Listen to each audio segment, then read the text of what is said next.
right, guys, we've got Dr. Chris Taylor here. Chris and I have known each other for a long time. My first question, Chris, is do I need to call you doctor on this show or can I call you Chris? Call me whatever you want, buddy. Okay, all right. I'm going to call him Chris, but everybody else needs to call him doctor. No. Hey, You know what really does like really what I really don't like though is Dr. Chris.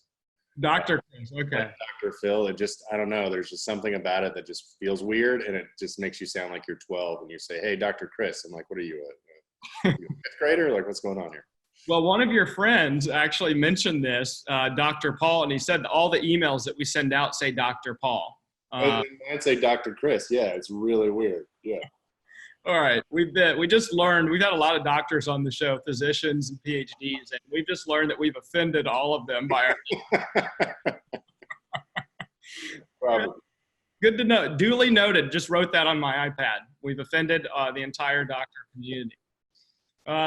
So Chris has just an amazing platform in owning multiple counseling group locations. So he employs counselors and therapists that help people deal with adversity in their lives, whether it's anxiety, depression, a whole host of different issues that we all go through on the roller coaster of life. And as you guys know, and Chris and I were chatting about earlier, this show is a temporary one about people shifting in the adversity that we are all going through. Everyone has had to shift one way or the other. And some are shifting kind of down into discontentment, depression. Some are shifting in really amazing directions that they didn't even know were possible. So, Chris, I guess just starting out, like I know y'all are talking to hundreds, if not thousands of people a month still through your telehealth business. What are you seeing right now in some positives of people kind of shifting to a better place personally and professionally? Yeah. So we're still doing about 2,000 sessions a month, give or take, just depending on the weeks. And I have to say, there's been a lot of really cool, positive response out there from a lot of people. I know some of the shifts that have been really difficult for people to overcome is that now we're all at home together.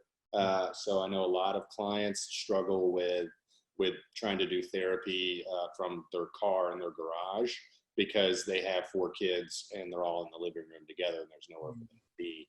A lot of my therapists have joked that we've seen everyone's cats and dogs, lots of bedroom backgrounds and stuff, things you normally wouldn't see in a professional environment with somebody's life. So those things have been kind of comical. But I think the shift that really stands out the most is that everyone's just making it work. We're all just kind of accepting that this is what we have to do right now. And we haven't had anyone refuse or has been unable to make it work. Everyone just seems to want to make it work right now with whatever they need to do. Mm-hmm. Yeah, it's there's all kinds of quotes we could throw out there that like necessity is the mother of invention, or basically when you have to do something, you just have to do it, and you're just making it happen. What advice? I know every situation's different. Every person's different.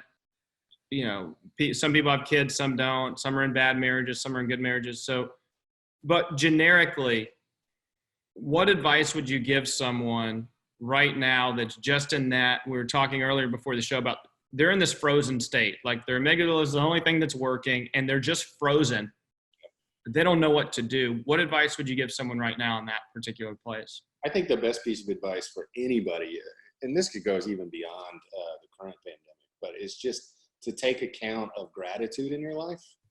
I think is the most powerful tool we have. Gratitude really is the key and secret to happiness. People that are happier tend to be more grateful for what they have. And it doesn't matter about money, right? More money just buys you a nicer coffin and a fancier funeral. But you can have no money and be extremely grateful. You can have a lot of money and be extremely grateful. You can be alone and be grateful. You can be surrounded by people and be grateful.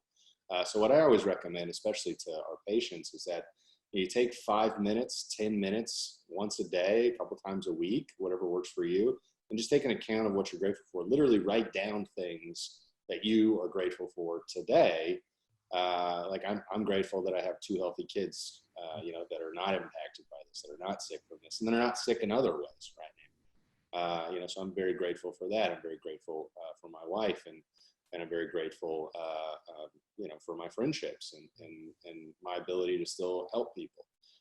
So just take time and analyze that, and just think about that. Let that ruminate for a while. What are you grateful for? And I guarantee you, everyone has something to be grateful about, and that thing can really help you shift your mindset to happiness. Mm-hmm. It was a great reminder. It's been a theme on the show for sure, from professionals in medicine and in counseling to business executives and owners. That seems to be a place where they go to get recharged and to get their mindset shifted correctly. Mm-hmm. I mean, one of the first things I think about, just as, in knowing you, is call somebody that knows what they're talking about, calling a professional. I think there's a lot of resistance to that still today.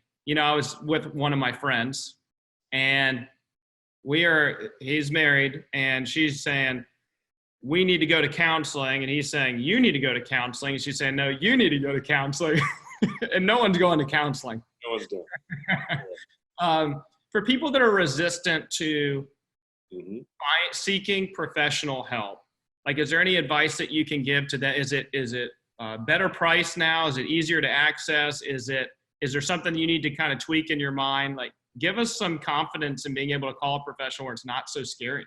Yeah, well, MoneyWise Taylor Counseling Group, we have an affordable care program. So our flat rate's only $90 a session, which is affordable for most of America. Mm-hmm. And then we also take most major insurance as well. So if you have a copay, that's all you're paying. So I think there are definitely ways to remove money from the equation, and that shouldn't be what stops you from coming in to get the help you need. The big concern, I think, is the word that you used, is need.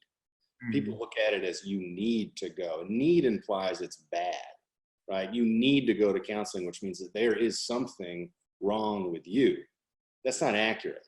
Yeah, there might be something in your marriage that's not as great as you'd like it to be. Sure. But it doesn't mean that there's something wrong with you where you have to go seek professional medical help, right? Where you have to have some drugs so you can operate normally, which, by the way, more than half of Americans operate on some sort of psychotropic medication. So that seems to be the normal anyways, right? More people are divorced than married, right? So that seems to be the new normal, right? So those things are not bad. They're not needs. They're wants. We want to do it. I want to be the best version of me. And if we look at it in that context of, I want to be my best self, I want to be in my best relationship, my best marriage, then all of a sudden counseling doesn't become this negative thing. It becomes this positive thing. And we see a shift from negative to positive outlook. And if I'm excited about going because I'm excited about the outcome of being the best version of me, it all of a sudden becomes a lot more approachable. Mm-hmm. Yeah. Your PhD means you've read a lot of stuff. You've consumed a ton of content. Mm-hmm. Let's just assume that person that was listening just now said, yeah, I'm still not going to call you. I'm not going to go to a therapist. Yeah. I don't need it. I don't want it. What should they be reading right now? What kind of content should they be consuming? Is there anybody that you follow that will help them kind of get on that better path to shifting their mindset and potentially their behaviors to a better place? I wouldn't say I have like one particular book or author or social media influence or something for them to follow. But what I would recommend is not everybody should go to therapy. It's not appropriate for everybody. Not everybody needs it. Not everybody wants it. That's perfectly okay. You should seek out the best form of life for you. I've always found love and solace in philosophy, and a lot of people find that in other areas. I don't think there's a right or wrong way to do it. Whatever you find that's inspiring you and helping you to thrive to be the best version of you, I think is fantastic. Right now, I'm reading The Meditations by Marcus Aurelius. This book is almost as old as Jesus. Really cool book. Wasn't even supposed to be published. He just kind of wrote down a bunch of random thoughts towards the end of his life. And then a friend of his published it, after the fact. And now it's been around for 1,000+ years, and it's an amazing exercise in just analyzing your own life. I'm going through it again with some friends of mine, and once a week we do a call right now because obviously we can't get together. Cigars and whiskey may be involved, Mm-hmm. and we challenge each other on the meditations that Aurelius had for himself. I'm a big follower of Stoicism, just Yeah, in general. So Marcus Aurelius and Seneca. Seneca is one of my favorites. yeah.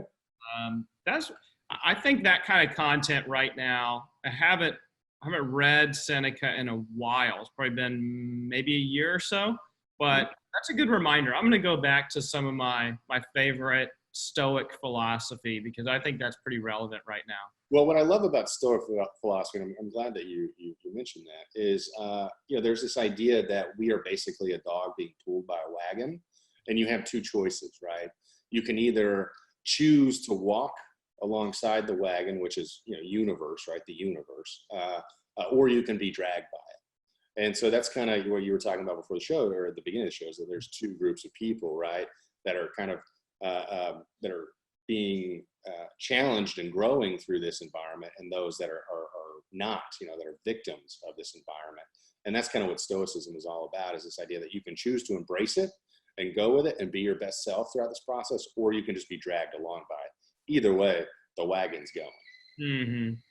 The power of choice. Emmett and I talked about that on our podcast, is that adversity is the birthplace of innovation, of creativity, of ingenuity, if you choose it to be.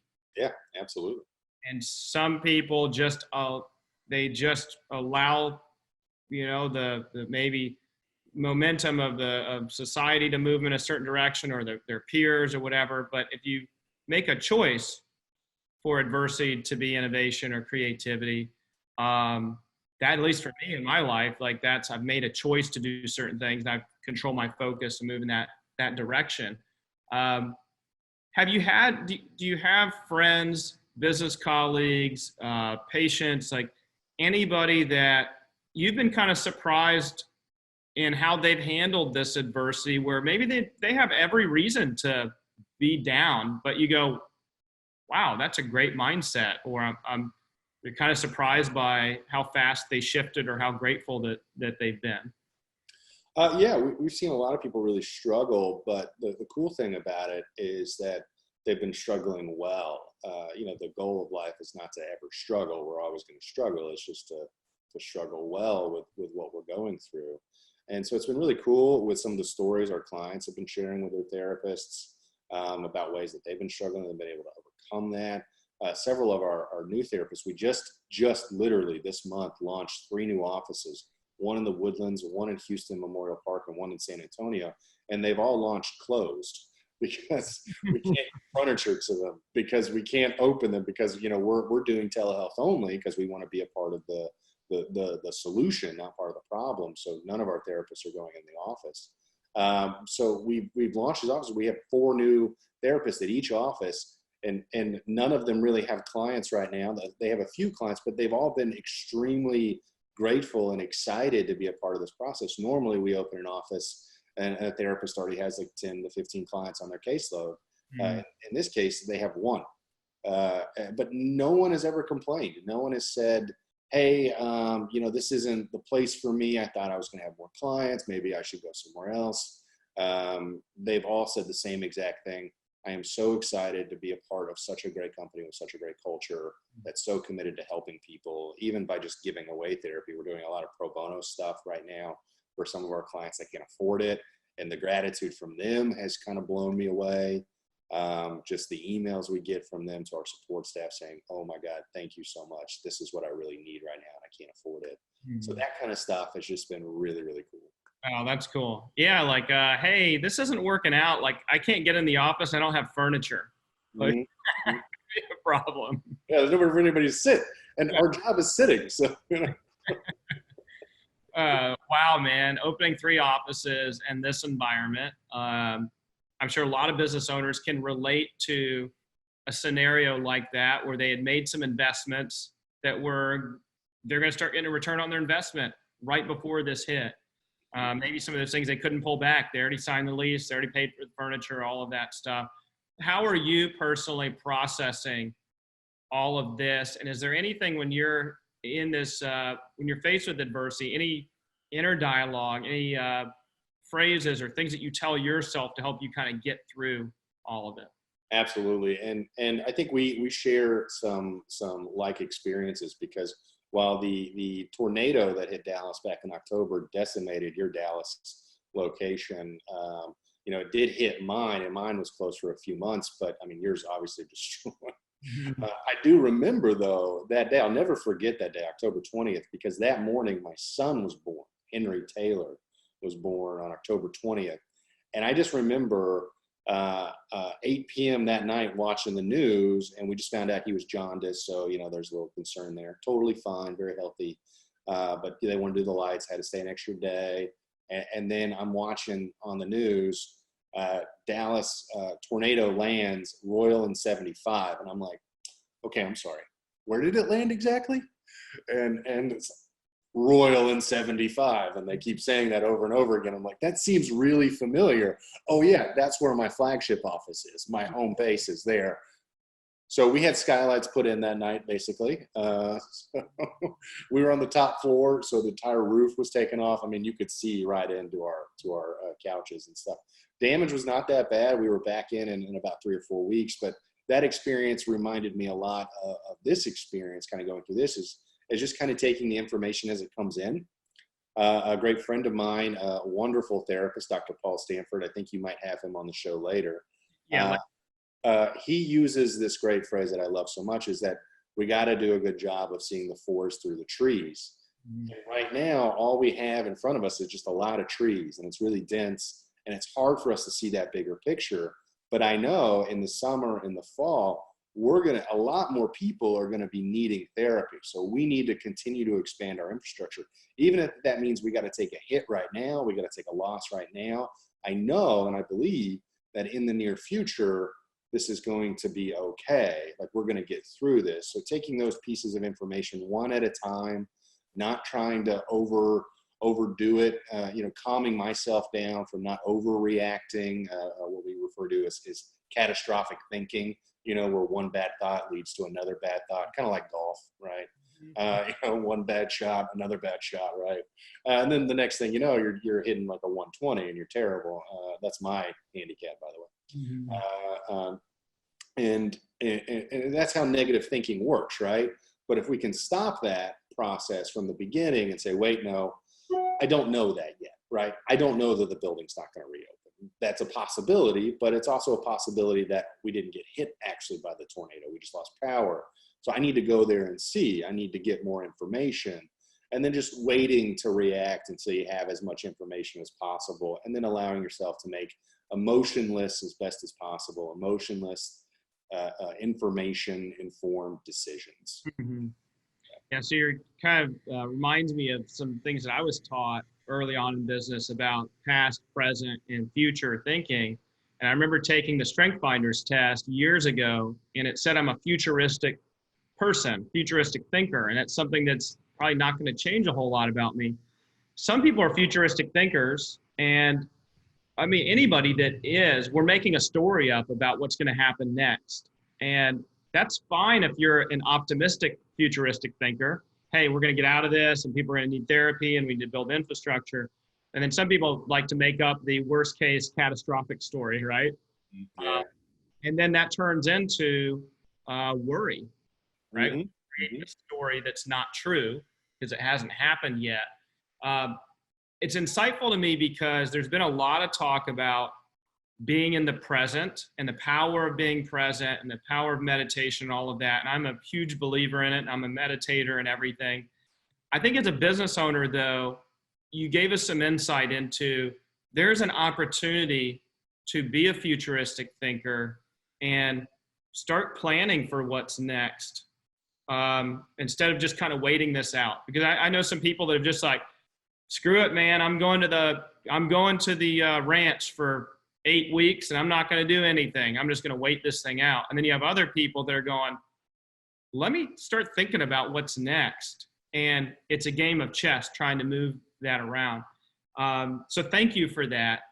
Is there anything else from a business owner perspective? You're a business owner, you're also a therapist, you're also very well educated, that you're recommending to either your business owner patients or just business owners in general, what they should be doing right now? That's a great question. Right now, I can tell you all we're doing is just we're paying all of our people the same they would make. Otherwise, we're committed to that 100% salary with 100% staff right now. I'm trying not to get caught up in the negative outcomes that might occur from this. You know, I'm just trying to see the forest through the trees, and I think that's probably my advice for a business owner right now is make smart decisions. You know, sit down, look at all the facts, see what you need to do moving forward. We are planning for the future aggressively. I think therapy is very much so needed right now. Not to be all doom and gloom, but I know that we are kind of headed into a bit of a mental health crisis, and I think this is probably going to expedite that a little bit. I do believe our state, specifically Texas, needs more reliable, accessible, and affordable care for mental health care. And so I want to be a part of that solution by offering that affordable care in as many places as possible, which is why we are aggressively expanding. For a business owner right now, money is cheap. So if you can get it, if you can get a loan, now is a great time to get a loan. If you can refinance, now is a great time to refinance. Take advantage of all the wonderful tools our government is offering us right now in the stimulus package. We are definitely, applying for that PPP loan because we are committed to a lot of maintaining payroll. And yeah, I mean, we are definitely impacted. You know, we're telehealth only. Not all of our clients can do that. So definitely take advantage of those tools and just keep that forward thinking. I think you're right. Meditation, stay in the now, stay in the present, but we can also plan for the future in a positive way. Where do I want to see my business in 5 years, 10 years? You know, I really love Gino Wickman's work. I love the Entrepreneur Operating System. That's what we use at Taylor Counseling Group. And that's just such a great driver of developing a really large goal and then bringing it down to its basic point right in front of you and how to accomplish that next point one at a time. We are going to get through this. People are going to need food. Again, they are going to want to go to restaurants again. They are going to want to go to Disney World. I mean, I just booked a trip to Disney World in November. Like, things are going to open. It's going to happen. It's going to take us a little while to get there, and it's not all going to open up at once, but we need to plan for that. And as business owners, we need to start planning for that as well, because there's a lot of good that we can do for those around us. I totally agree with you. And the way I've lived my life for the last decade at least is knowing that I have to be in the right emotional state in order to make good decisions and have good outcomes.